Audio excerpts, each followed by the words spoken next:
हाल ही में हमारे मशरकी हमसाए भारत ने जो रूस के साथ ज्वाइंट प्रोडक्शन के नतीजे में ब्राह्मोस मिसाइल डेवलप किया और उसको अब वो फिलीपीन को बेच रहा है।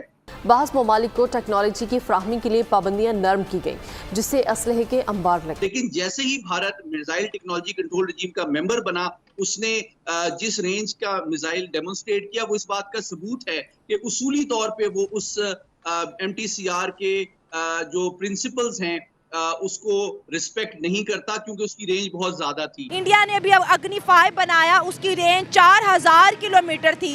उन पे तो अमेरिका कोई सैंक्शंस नहीं लगाता। जो दुनिया भर में हथियारों का सबसे बड़ा सप्लायर है और जिसने बेशतर ममालिक में अपने फौजी अड्डे बनाने के साथ साथ वहाँ मिसाइल सिस्टम फराहम कर रखा है। इंडिया को तो वो बहुत कुछ दे रहे हैं और जिसका बुनियादी मकसद ही चंद हाथों में इस टेक्नोलॉजी को की अजारादारी बरकरार रखना है और बाकी ममालिक को इसके हुसूल या इस्तेमाल से बाज रखना है। एक तो तारड़ साहब जरा इस पे कमेंट करें कि ये एक तरफ हमारे इत्तेहादी हैं, दूसरी तरफ हमें रोका जा रहा है, इंडिया को इतना प्रेफरेंशियल ट्रीटमेंट मिल रहा है, हम तो बहुत एक डिसएडवांटेजेस पोजीशन में है। इंडिया तो अब अमेरिका से नहीं डरता। अमेरिका नहीं डरता। बात हुई है, इंडिया बहुत एडवांस लेवल है। इंडिया अपने साथ और इंडिया और पाकिस्तान का कंपैरिजन करना बंद करने। और इस वक्त अमेरिका के इस एक्शन के नताइज क्या देख रहे हैं, क्या निकलेंगे? Just a warning. इसके बाद हो सकता है वो उसमें ये भी एक वर्ड इस्तेमाल किया कि मे बी कंट्रीज पे भी सैंक्शंस लग सकती है।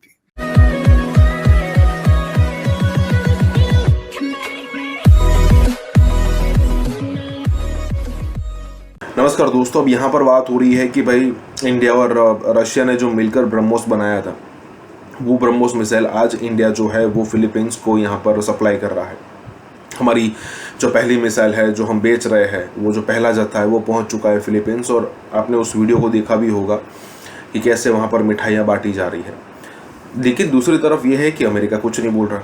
जबकि अगर पाकिस्तान की बात करो तो पाकिस्तान जब ईरान के साथ बिजनेस करने की बात करता है तब अमेरिका सैंक्शंस लगाने की बात करता है, और अगर मान लीजिए पाकिस्तान अमेरिका की बात मानकर ईरान के साथ आगे नहीं बढ़ता है तो ईरान जो है वो 17-18 बिलियन डॉलर का फाइन लगाने की बात करता है कि भाई हमने जो डील की थी पाइपलाइन बनाने की, हमने तो हमारी तरफ से काम ख़त्म कर लिया है, ज़रा आप भी अपनी तरफ से काम ख़त्म करिए और आगे बढ़ाइए।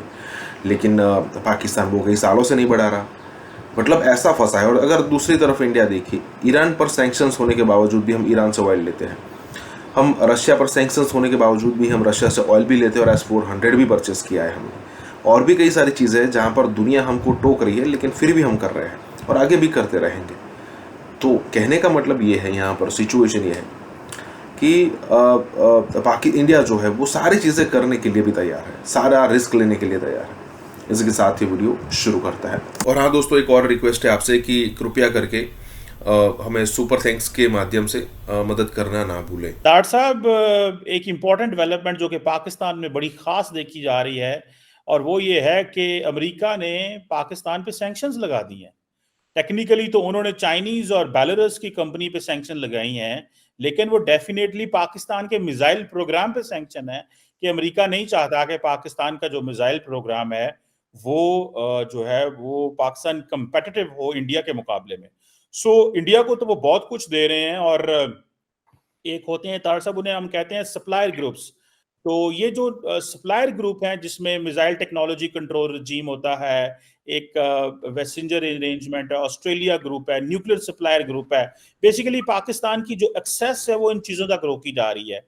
एक तो तारड़ साहब जरा इस पे कमेंट करें कि ये एक तरफ हमारे इत्तेहादी हैं, दूसरी तरफ हमें रोका जा रहा है, इंडिया को इतना प्रेफरेंशियल ट्रीटमेंट मिल रहा है, हम तो बहुत एक डिसएडवांटेजेस पोजीशन में है। इस पे क्या देखेंगे इन सैंक्शंस के ऊपर? और जो स्टेट डिपार्टमेंट ने तारड़ साहब वर्ड यूज किया है, उन्होंने कहा ये सैंक्शंस नहीं है, this is to have a positive change in your behaviour. Tarar साहब जरा इस पे भी कमेंट कीजिएगा, आप भी बड़े पॉलिटिशियंस को मिलते रहते हैं, डिप्लोमेट्स को मिलते रहते हैं, जरा बताएं क्या हमारे अंदर पॉजिटिव चेंज चाहते हैं। चीमा साहब, मैथ्यू मिलर ने इसका ऐलान किया है, बल्कि जो मुझे डिफरेंट आर्टिकल्स में वो लग रहा है कि this is just a warning. इसके बाद हो सकता है वो उसमें ये भी एक वर्ड इस्तेमाल किया कि मे बी कंट्रीज पे भी सैंक्शंस लग सकती है। लेकिन ये टाइम बड़ा सेंसिटिव, मैं इसकी टाइम की सेंसिटिविटी से बड़ा हैरान हूं। आपके फाइनेंस मिनिस्टर का वॉशिंगटन डीसी में आना, उसके बाद ईरान के सदर का दौरा होना, और उसके बाद ये सैंक्शंस लग दी। ये टाइमिंग बड़ी सेंसिटिव थी, और सऊदीज का आना पाकिस्तान में और सारा कुछ टाइमिंग और आपके हालात इस पर। अब इससे जो सवालात पैदा होते हैं, पहले मैं वो सवाल पुट अप करने की कोशिश करता हूं, फिर इसका एनालिसिस करते हैं कि क्या ये भारत का प्रेशर था। ये पहला क्वेश्चन ये है कि क्या भारत ने इसको इनिशिएट किया है। दूसरा सवाल है कि क्या भारत के साथ अमेरिका अपने रिलेशनशिप बेहतर करने के लिए ये कर रहा है। तीसरा सवाल यह है कि क्या ईरान का खौफ मौजूद है, नॉर्थ कोरिया का खौफ मौजूद है, क्योंकि माजी में आपके ऊपर एलिगेशंस थी कि आपने ईरान और नॉर्थ कोरिया को टेक्नोलॉजी ट्रांसफर की है। चौथा क्वेश्चन ये है कि मौका अच्छा है कि ये आईएमएफ में फंसे हैं, इकोनॉमिकली कमजोर हैं और जितना दबाया जा सके इसको दबा लेंगे। 4 क्वेश्चन। सबसे पहले तो ये देखने वाली बात ये है कि ये पहला मौका नहीं है पाकिस्तान के ऊपर सैंक्शंस लगाए जाए। पाकिस्तान के ऊपर पहले भी सैंक्शंस लगाई गई थी।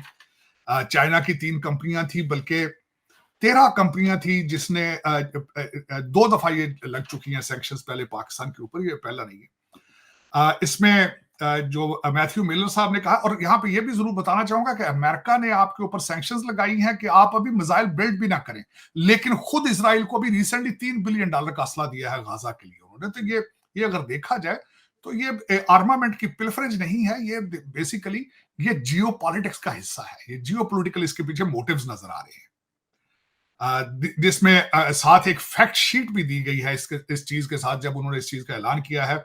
चीन की कंपनी शियान लोंगेडे टेक्नोलॉजी डेवलपमेंट कंपनी है, एक कंपनी का नाम ये है, दूसरी का नाम फिलमेंट कंपनी है, और तीसरी इसी तरह की कंपनी है। और जो रूस की कंपनी है मिन्सलेक व्हील ट्रैक्टर प्लांट है, जिसके ऊपर उन्होंने सैंक्शन लगाए, जो गाड़ियों के चिप्स देते हैं। ज़हरा बलोच साहिबा ने जो हमारी फॉरेन ऑफिस की है, उन्होंने कहा है कि अमेरिकन जो है वो शवाहिद को, एविडेंस को देखे बगैर ही ये सैंक्शंस लगा देते हैं, और उन्होंने इसको डिनाउंस किया है। लेकिन America is very serious about it, उस वजह से कि उन्होंने कहा है कि हम ना सिर्फ इन ऑर्गेनाइजेशंस के एसेट्स फ्रीज करेंगे, बल्कि इनके अमेरिका आने पे पाबंदी लगा दी जाएगी। इस वक्त एक बिलखसूस हमारे कई मीडिया ने इस चीज को नहीं उठाया। पाकिस्तान के अमेरिका के अंदर एक पाकिस्तानी अंडर अरेस्ट है फेडरल कोर्ट में, उसका नाम मोहम्मद पहलवान है, उसका नाम भी फनी है। He is under arrest in the US right now. उसके ऊपर एलिगेशंस हैं पहले ही कि इसी सामान को इस तरह की खरीदो फरोख्त करके पाकिस्तान उसको ले जाने के लिए, और उसको 20 साल की सजा का सामना है। फिर इसी तरह उसी को कोस्ट गार्ड है, उनके साथ झूठ बोलने की एक एलिगेशन है, झूठ बोला है उसने कोई, उस पर भी 5 साल सजा की उसके चांसेस हैं। फिर उसके बाद इस पे ये भी एलिगेशंस उन्होंने लगाई हैं मैथ्यू मिलर साहब ने, और इस रिपोर्ट जब मैंने पढ़ी है कि जो रिसेंटली अटैक हुआ है रेड सी के अंदर अमेरिकन शिप के ऊपर, उसमें इसी किस्म के मिसाइल के ये पार्ट्स जो हैं वो इस्तेमाल हुए हुतियों की तरफ से। तो वो ये चाहते हैं कि उनका ये भी एलिगेशन है कि हम चाहते हैं कि ये इस तरह के मिसाइल बिल्ड होकर अमेरिकन एसेट्स के ऊपर इस्तेमाल ना की जाए। इसमें 2021 में, मैंने जो पहले आपको कह रहा था, 2021 में 13 कंपनियों के ऊपर पाबंदी लगाई गई थी। 2023 में चाइना की 3 कंपनियों को ब्लास्टिक मिसाइल सिस्टम को डेवलप करने, आपके साथ उसको करने के लिए उस पर पाबंदी लगाई गई थी। इसमें जो सबसे बड़ी बात जो नजर आती है, चीमा साहब मैंने जिस तरह आपको कहा है कि खुद वो 3 बिलियन का असला दे रहे हैं इजराइल को, और खुद अपनी मनमानी करते हैं, चाहे वो जिस तरह भी भारत का प्रेशर है या नहीं है।